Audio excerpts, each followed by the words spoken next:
o'clock Eastern time. I'm in, I guess the closest I could say is Caryville, Tennessee. I'm at this pilot, as you can see, next to a hill. So you obviously know where I'm at. It's actually exit 141 off of I-75 south. I lose track of the highways. Pretty sad, huh? I have got a big load of coiled rod. This is stainless steel coiled rod, and it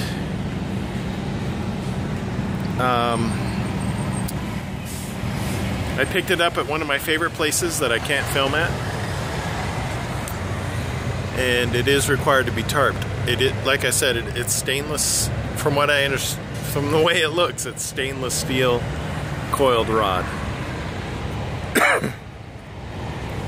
And so yeah, there it is.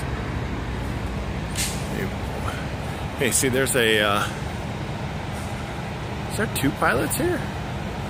There's also a TA. There's a TA over there, a pilot here, and there's, maybe I'm at the smaller pilot. Interesting. You know, the things you notice when you get out of your truck. The thing that made this interesting is the coils. They're not the same size on each side, so when you line them up, you can't really look at where the coils meet, where they come together as a center line, because when they load them, if you load them on the center line, they'll be offset because one side is smaller than the other. So I had to make sure that they were loading them correctly, which is often what we do. This particular trailer, I did a trailer swap in Indianapolis, Indiana, with an individual who had this trailer before me, and I guess one or two of the tires blew out because I ended up having to redirect where we were going to do our trailer swap, and which added more out of route miles, but I ended up getting 2 new tires out of it. So I really wanted to film the securement of this because I've really honed my skill at securing coiled rod, whether it's stainless steel like this load, which you can't see. Well, I was gonna try to lift something up, but it's all secured.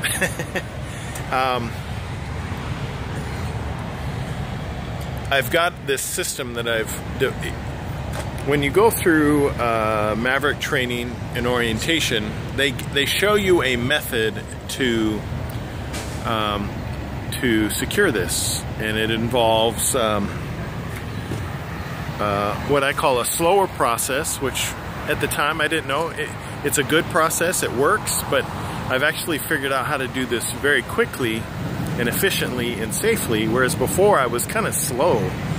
I would actually get up on the deck of the trailer and kind of hand feed this thing through, trying to get it through all, you know, because you would throw your, if you can imagine this, big circle of coiled rod and throwing your strap through and securing it on this side, and then going to the opposite side, rolling up your 4-inch strap and then throwing it back through the second set of coils, then rolling it up again and putting it underneath the strap and throwing it through. That's the traditional way that I learned, and now I've actually figured out how to basically throw my straps in a way, and I'm just gonna have to film this one of these days, because what I figured out to do is I could throw my strap through. Let's see if you can picture this. The back half of the coils, the X of your strap, is on the surface of the inside of the coil, and the ones that are forward, you have the X on the inside surface of the front coil. I know this is making no sense, poor visualization, But the reason for that is you want the ones on the front being pulled back, the ones at the back being pulled forward, so they're all being squished into the center per se. Well, if we're throwing in the back through this hole, I throw it through, and then what I do is I take the metal strap, pull out about 8 feet, and toss it through the second one. So I've accomplished 2 steps in a matter of seconds. 1, pull, 2, and I've got half of it done. Then I can go to the other side, doing this for dramatic purposes. I grab the metal strap, or the metal end of the 4-inch strap, pull another 8 feet, because when I throw it through, it lands just on the deck. You know, I pull out enough just so it hits the other side of the deck so I can actually reach it without it extending over and causing a hazard for anybody that may be there, even though I don't throw straps when there's people on the other side. I always use safety calls and whatnot. Anyway, I grab the metal end, pull another 8 feet. Well, maybe that's too much. Maybe it's 6 feet, 7 feet. And then I just throw it back through.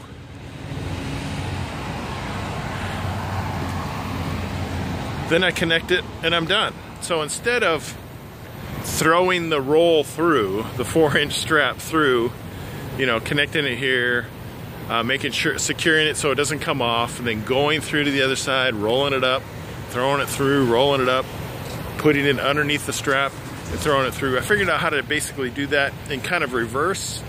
It takes like less than 30 seconds per strap to get it secured.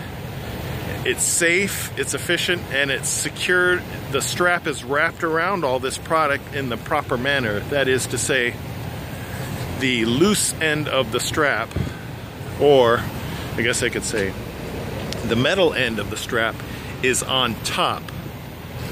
Because if you were to secure the loose end over the top, it would actually press down on the other strap or prevent it from tightening efficiently. That's my understanding. I could be wrong. But that's the reason why we do that, is to enable us to, we put it underneath the strap with the metal end.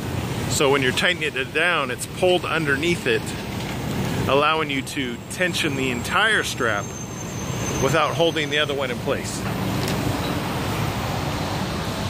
Now that you've listened to all that, you can see why it would be more effective if I actually showed a visual process of doing that.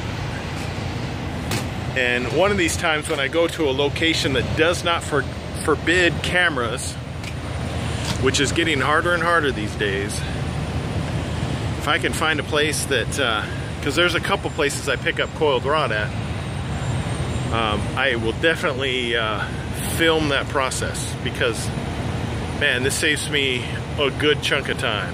I mean, it used to take me, I would say, an hour, over an hour to secure the coils, tighten them all up, because it takes a while, because there's a lot of slack you're pulling out, because you got giant bands of coiled rod that are squishing together, and it seems like it never ends. And then after you secure everything down, you get a tarpet almost. Sometimes you get those summer days that don't require it. I'm not sure why this does. It's stored outside, stainless steel. It's not winter yet, so hey, but I get paid to tarp, so if they want me to tarp it, I'll throw it on there. Tarping is very quick. So anyway, like I said, it used to take me over an hour and 15 minutes, I think, to do the entire process. Now I think I'm about, once they're done loading me, I think I get the whole process done in 39 to 45 minutes. Sometimes if it's no tarp, it's less than half an hour. You know, it takes me like 20-25 minutes to completely secure all this product based on this new strapping method. So anyway, I really talked a lot about securing coiled rod and provided no visual aspect of it at all, so that's gotta suck. So you can go ahead and give this video a thumbs down if you want. It doesn't bother me. Oh, my door's locked. Yeah, because I always lock my door. I work for Maverick Transportation and I keep my door locked. If you have any questions, like what a reefer sounds like, that's what it's like.